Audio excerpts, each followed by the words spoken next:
Bon, juste un petit mot, il y a beaucoup de choses qui ont été dites.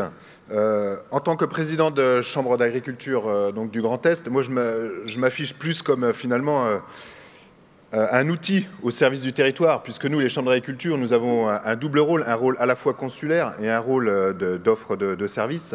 Et donc à un moment donné, on a aussi la responsabilité de travailler sur la gestion du foncier, de son utilisation sur les territoires, et donc de proposer finalement au préfet un avis concernant l'usage du foncier. Donc je pense qu'il faut qu'au titre des chambres d'agriculture, évidemment, on cautionne complètement l'engagement qui est pris, et quelque part, c'est peut-être à nous d'être vigilants sur le terrain pour que justement la loi soit respectée. Et quelque part, la loi actuelle n'a peut-être pas permis d'éviter justement la tendance qui a été déclinée par les uns et par les autres. Et donc, il faut peut-être réfléchir à se dire, est-ce qu'il ne faut pas la renforcer? Le foncier n'est quand même pas un bien comme les autres, et à un moment donné, il y a évidemment des enjeux tels qu'il faut, à mon sens, renforcer une loi foncière qui permette aux acteurs du territoire d'avoir de la visibilité quant à son usage.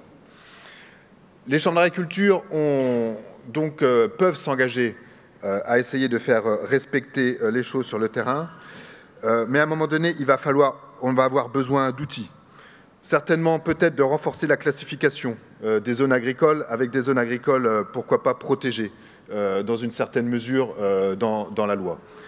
On peut évidemment réfléchir au système allemand qui permet finalement d'avoir un plus gros développement économique avec une utilisation du foncier moindre, avec la réflexion autour des parkings, où finalement, imaginer la ville plutôt en hauteur que de façon horizontale.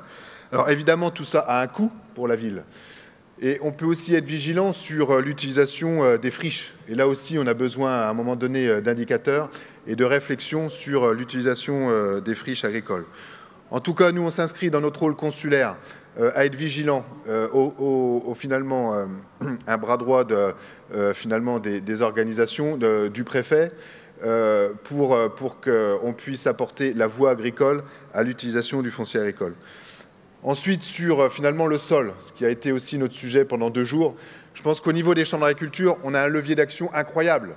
C'est 8000 finalement personnes, 6500 ingénieurs en France qui peuvent avoir un rôle prépondérant en termes de conseil auprès des territoires et auprès des agriculteurs pour imaginer finalement quelle suite on peut donner à une meilleure vie des sols pour y produire un maximum de biens. Et là-dessus, on est en train de s'organiser pour que finalement nos techniciens puissent être complètement en phase, et ils le sont déjà, à travers les études qu'ils font, les rapprochements qu'ils ont avec les instituts, de façon à ce qu'il y ait une cohérence complète de la vision qu'on peut avoir de l'agriculture avec un projet européen tel qu'a été défini par Hervé. Et nous, en tout cas, Chambre d'agriculture, d'être les meilleurs conseillers possibles aux acteurs du territoire. Je vous remercie.